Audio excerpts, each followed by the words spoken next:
It is Friday, September 23rd, 2022. This is another edition of Baseball Today. I am Chris Rose, joined by producer Rob. That is not Trevor Plouffe. He is off enjoying a family vacation for the weekend. So in his place, we have one of the best play-by-play men in Major League Baseball, or at least one that I could find in my Rolodex from the Arizona Diamondbacks. The one that would take your call. Steve Berthiaume. Oh, yeah, I know. Shame on you for returning my text that day, right? That's what I get. That's what I get. Yeah. Here we are. Yeah. How are you? Okay. I'm great. The question is, how are you? You finished up with a game in Los Angeles last night. And now I know it's not a long trip back to the Phoenix area, but what time did you land? We had a crushing loss. We landed at 1:30-ish. So by the time I was home with the bag, it was 2:45. Quarter of three. Well, you have to, it's a whole thing. You have to go from the plane to the ballpark, wait for the truck, get your bag. The equipment truck comes in, you get your bag, then you drive home. So it's a whole thing. By the time you get home, it's like 2:45. See, I thought maybe you would just grab an Uber or Cindy would pick you up at 1:30. You could just go out there with your little travel bag and your toothbrush and your hair gel, and you'd call it a day. No, it's a whole production. Believe me. Okay, it's good. Yeah, go ahead. No. What we have? What I want to hear. I was going to say we have the best travel coordinator in the business, Roger Riley. So our thing goes swimmingly every time. It's amazing. I mean, he's fantastic. But it's just part of the life. It's the travel. There's a lot of buses, planes, and baggage and waiting. But it's a short flight, so not too bad. All right. For those of you that are listening strictly via podcast form or live on the AMP app, which you could do every day, Monday through Friday, 11:30 a.m. Eastern, just download it on your iPhone. Get to the YouTube because I'm about to show something special. Steve and I used to co-host a show on CNN Sports Illustrated, which was born in 1996 as the ESPN News equivalent of the CNN family. So we were two of the 5 new anchors hired. They eventually put us together as an anchor team. And Robbie, do you have that shot that yeah. Oh, look at that. Huh? Are you 12 years old then? I mean, Michelle about cried when she found that picture today. I think I can understand, I think, why she likes the beard. What are you saying? I showed that to Brady this morning, our youngest son, who's about to turn 17 next week. And he was like, Dad, you were good looking back in the day. Well, let's not get crazy. You look about 17 there. Yeah. You haven't changed. No, I've changed. Believe me. I'm having a weird hair day there. I don't know what's going on. Got a weird side part thing going. That like classic? That looks like classic mid-90s jacket and tie look. Yes, that is sometime. I'm married there, so it's sometime after the fall of 97. So it's probably the late 97 or early 98. There you go. That was a lot of fun. I really liked living in Atlanta. We had a good time. Yeah, we did. I could tell a lot of Chris Rose after hour stories on this show. That would be a good show. There were a few. Might have to bring you back for them. But we do. People are here to listen to a little baseball talk. And since you are a good baseball mind, let's get to it. Yankees, Aaron Judge did not hit 61, although he mightily tried late in that game. And boy, the camera operator, whoever that was, really got us all good on that one. However, the Yankees do clinch a playoff berth for the 24th time in the last 28 seasons. Steve, is it as simple as the season's a failure for the Yankees if they don't win it all for the first time since 2009? Well, nothing's a failure, but I think you have to look in context of the Yankees season, how it compares to the Red Sox season, right? There's always a balance of power. That's no disrespect to the Blue Jays, who are a terrific team, and the Orioles have been a wonderful story. But when one of the two AL East powers is failing, the other seems to need to succeed and take advantage of that window. And the Red Sox have been kind of a disaster, mostly based on their starting pitching. But so I think the long answer to your short question is probably yes, given the fact that you've got a historic milestone about to happen any moment now, and the fact that the Red Sox are struggling. I think that, the Yankees, it's all there for them.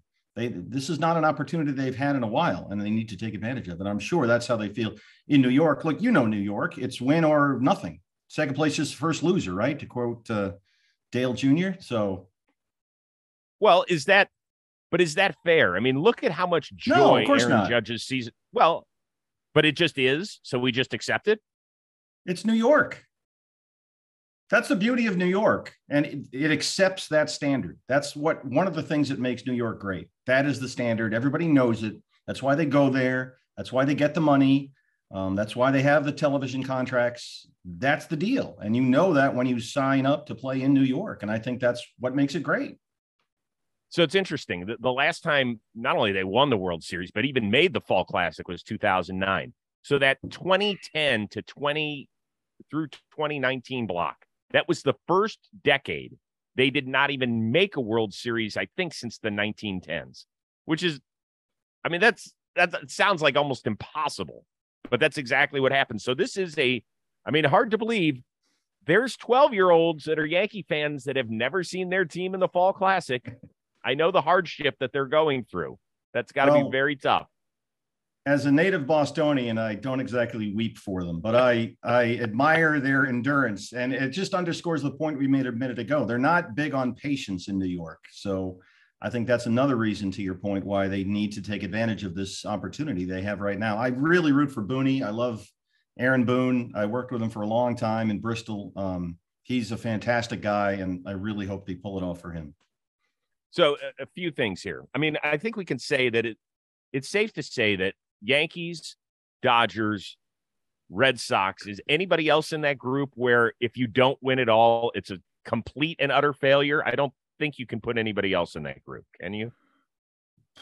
I don't think the Cubs, I think they're still somewhat satiated by their recent championship. So, and they have the long history of not winning.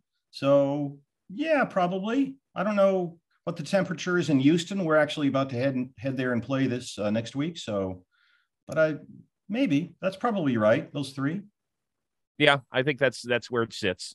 So yeah, I mean, all of the goodwill that the Yankee season has brought Yankee fans can go away. I do want to ask you a quick question about broadcasting. If you I think you've got a future. I think you've got a future. I think you should give it a shot. Thank you. I thought, this is my internship. I'm applying for something after this show today. I'll let you know. If you were to call Judges, let's say you were in New York, you guys were playing in New York this week, how much would you have thought about the call for 62? Well, that's baseball, Susan. Not at all. I think you have to obviously be aware. The thing about I've discovered, this is my 10th year doing this now, is you have to be ready for the moment, every moment, because the amazing thing about baseball is every single pitch could result in the craziest play in the game's history, and often does. So you have to be ready for every single moment on every pitch. Otherwise, you're going to be on the back foot and in trouble. Now, thinking about a clever thing to say, or even going to the point of writing something out, this is going to be my call for the big moment. That's, I believe, in my opinion, always an enormous mistake. I think you just have to, what makes those great calls, Jack Buck, I don't believe what I just saw, and Vin Scully with Kurt Gibson, those are in the moment because they don't seem scripted. And I don't imagine that they were. So I think the beauty of those calls is reacting to the moment in the moment. And that's when the emotion and the beauty of the game really comes forward. So I would not think about it at all. I would be very aware maybe of what I was going to say while he was stepping into the batter's box, but I wouldn't plan to say anything. And I think there is a big difference. Okay, fair enough. Also, the game is going to be on Apple TV tonight. It's not going to be on Yes. There's some people that are up in arms. Plouffe and I discussed this earlier in the week, and he said, listen, it's not that big a deal. You can get Apple TV for free. You can get the game for free. And he's right, and all that sort of stuff. But there were discussions over the last 24 to 48 hours of the Yes crew paying for the production, sending in their announcers, all sorts of stuff. Are you happy that didn't happen for that crew of Steven Nelson and Hunter Pence and Katie Nolan? No, not particularly. No disrespect to those guys whatsoever, but I understand the desire to have, as the RSN of the particular team, I understand the desire to have the ownership of that moment, or the potential ownership of that moment. Because you live and die with the team, the wins and the losses. We lost a crusher at Dodger Stadium last night, an absolute crusher. And it just, man, it's a bummer. So you are emotionally attached to the results day after day, month after month, year after year. So when you seemingly, I'm sure from the guest perspective, have that moment potentially taken away because of another TV deal, I think that would be upsetting. I can understand why they want the moment, because they've been there from the first day of spring training, and then suddenly they might miss the big home run on a random Friday night. I understand why they would want that for sure. Mm-hmm. Oh, interesting perspective there. Okay, let's move on here to New York's other team. The Mets are in Oakland. Braves continue a series in Philly. So right now the champs trail New York by a game and a half in the National League East. How hard would you push your veteran team if you're Buck Showalter in order to get that first round bye? Knowing Buck as I do, and I love Buck, he will get every possible advantage he can. So if there's an advantage to winning every single game the rest of the year, he will try to do that. I would look, you talked about the expectation in New York. It's the same for the Mets as it is for the Yankees. Mm-hmm. I mean, they spent all this money. They got a new owner, relatively new owner, who's written a lot of big checks.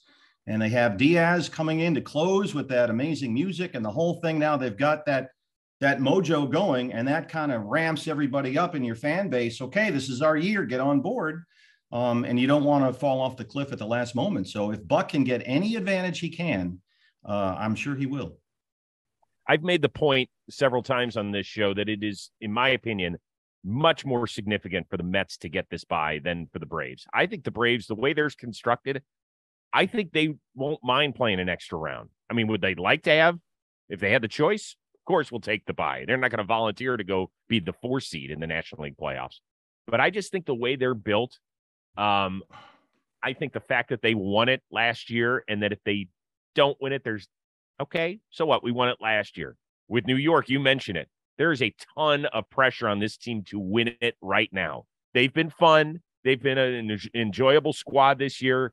But, man, you don't pay Max Scherzer what you're paying him this year and possibly have DeGrom walk out the door for free agency at the end of this season without saying, we got to step on the gas this year. So I think you're right in line with this thinking.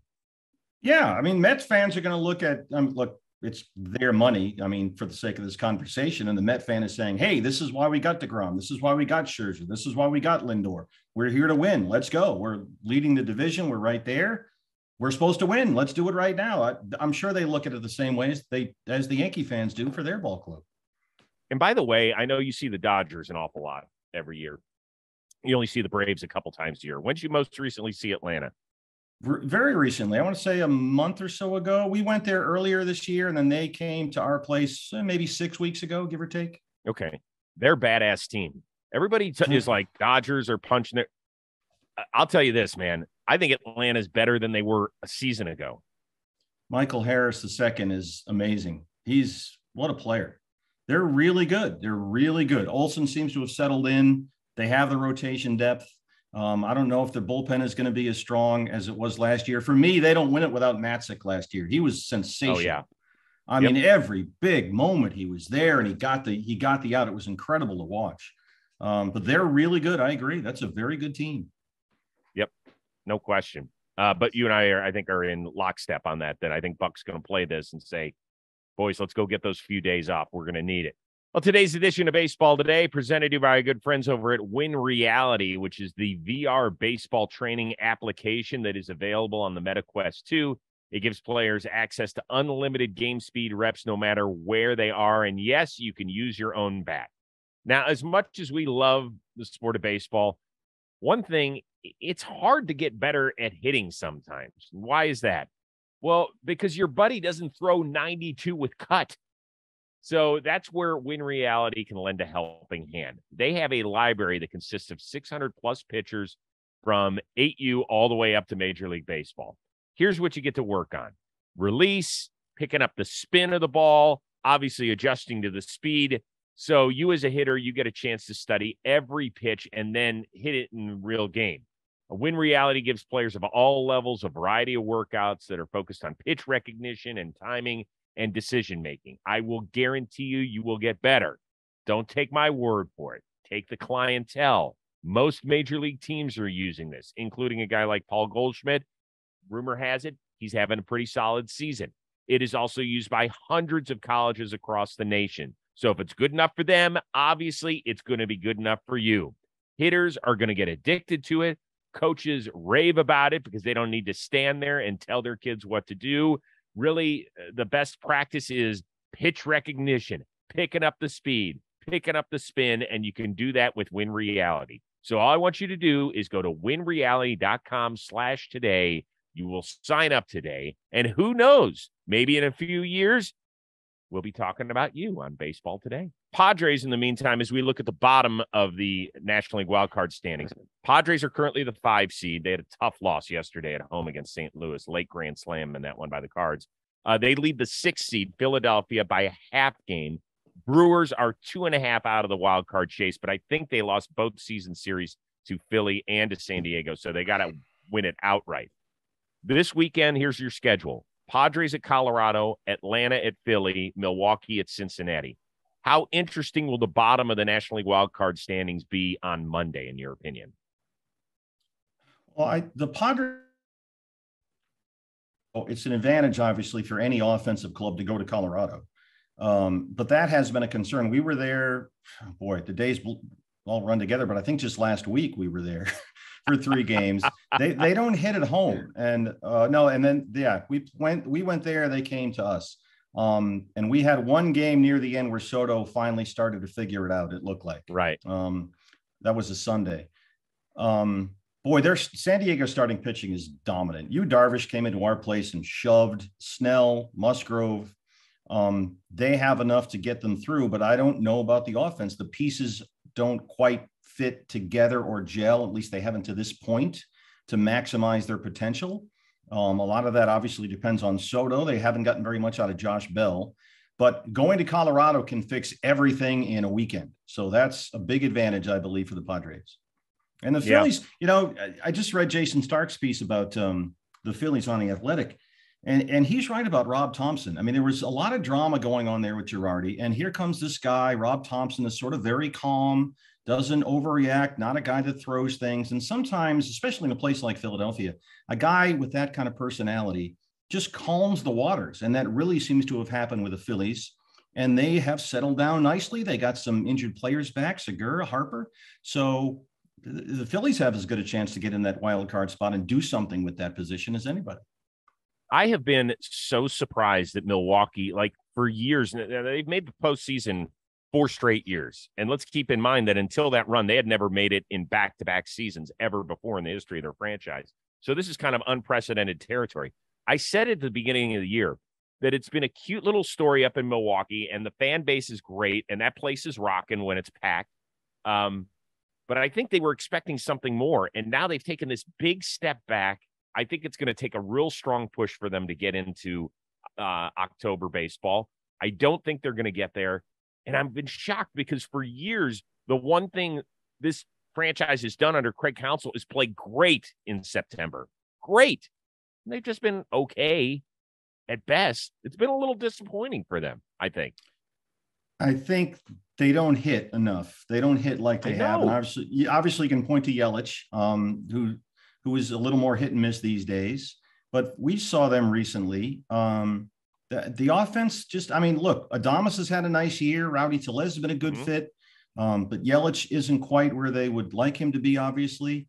Third base still is a little bit unsettled. They haven't quite hit enough to really get in the deep end of the pool. That's still a really good team they're a really good team with great pitching. And they have a terrific manager. But I think they're still shy a bat or two to really do some damage deep into October. Yeah, I thought for sure, and Plouffe did too, that they were going to pull off something monumental at the end of July or beginning of August this year is when the trade deadline was. And they went the opposite, and they traded Josh Hader because they didn't want to pay him $16 million next year. I think that really I think that set back. I mean, you saw the reaction that Devin Williams had afterward. He was like, I'm interested in winning. I don't have much of a comment. I was like, damn. Yeah. There were some other guys that didn't apparently go over all that well in the clubhouse. I'm not there, obviously. I don't know. I just read what you read. So there did seem to be some negative reaction, but look, they're professionals, they're grown-ups, they're major league players. They got a pretty good pitcher in return, certainly, to take care of that. We saw a lot of Rogers with the Padres this year. He was as good as anybody. He doesn't quite have the flash of Hader, but they're a very good team. I just think they're a bat or two shy. Yeah, I think they're going to be on the outside looking in. I would like to see it get to maybe a game and a half by Monday. I'd like to see them win a series in Cincinnati. I'd like to see maybe Philly fall back a little bit, not because I have a rooting interest. I just want all these races have been such horse shit. We deserve Why are you better. rooting against all these teams? Why are you being a hater? I'm rooting for good action. Look at what my Guardians have done. Like, thankfully, it's my Guardians that have taken off here. But I would have really understood good team. Yeah, they're fun. They're fun. That's a really good team. We were there a month or so ago. I know, when I saw you up there.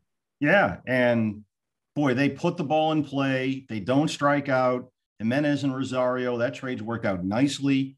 That's a good team. I really like that ball club.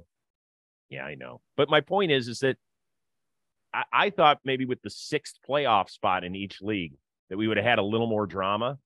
All we're waiting for is which way it unfolds in the American League. And in the National League, it just feels like it's really going to take something special for Milwaukee to kick one of those two teams out. And I just don't. Oh, who's the pooch over your shoulder? That's Jon Snow, the world's greatest dog. Hi, Pup. Jon Snow. Hey, puppy, you want to be on TV? No. He just came back from his walk. Oh, okay. Awesome. Look at how great he looks. He's staring you down, dude. He's a handsome boy. No question. We named him Jon Snow because he was a bastard wolf pup. Right, Pup? Always thinking in that household. All right. Hey, a little news off the beaten path. Our buddy Stephen Vogt. Of course, you've spent some time with him as a former Diamondback. And sure. I've gotten to know Stephen very well over the last 8 years or so. He's hanging it up after a decade in the show, a couple of all-star games, and countless friendships in this sport. Do you have a good Stephen Vogt story for us? I don't have a great one. He wasn't with us, unfortunately, for that long, but I know he's really into smoked meat. That's what you've got for me? That's what I got for him. I have watched him have conversations with Mike Farron about how to properly, what do you call it when you do the turkey at Thanksgiving? You dip it into the fried turkey for Thanksgiving? Yeah. Yeah, as Farron is, who used to do our radio, is a big meat guy, smoker. He's got like 3 things going on in his backyard. It's amazing.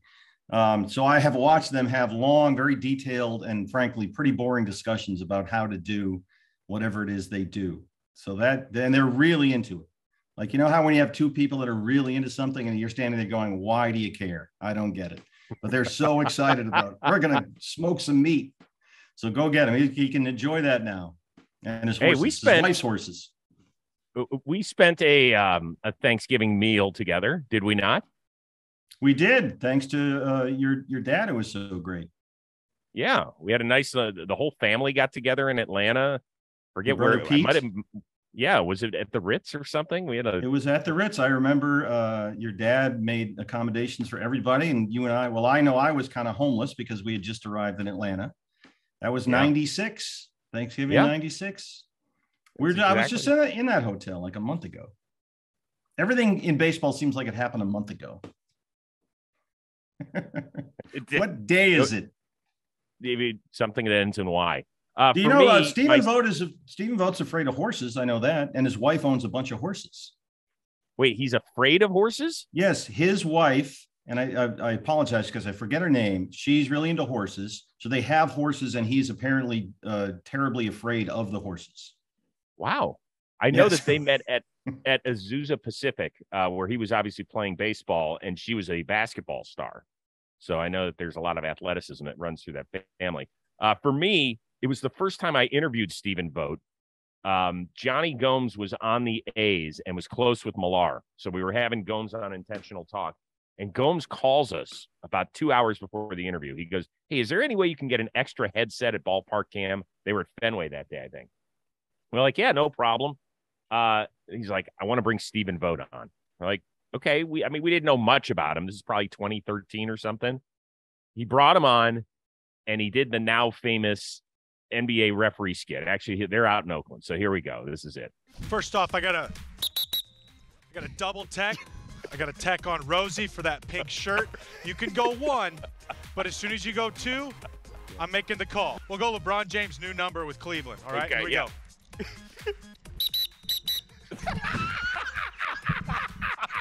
We got no shot, green, 2, 3, player out of control, out of bounds. Bring the guy in from the bench. Bring the sub in. Sub.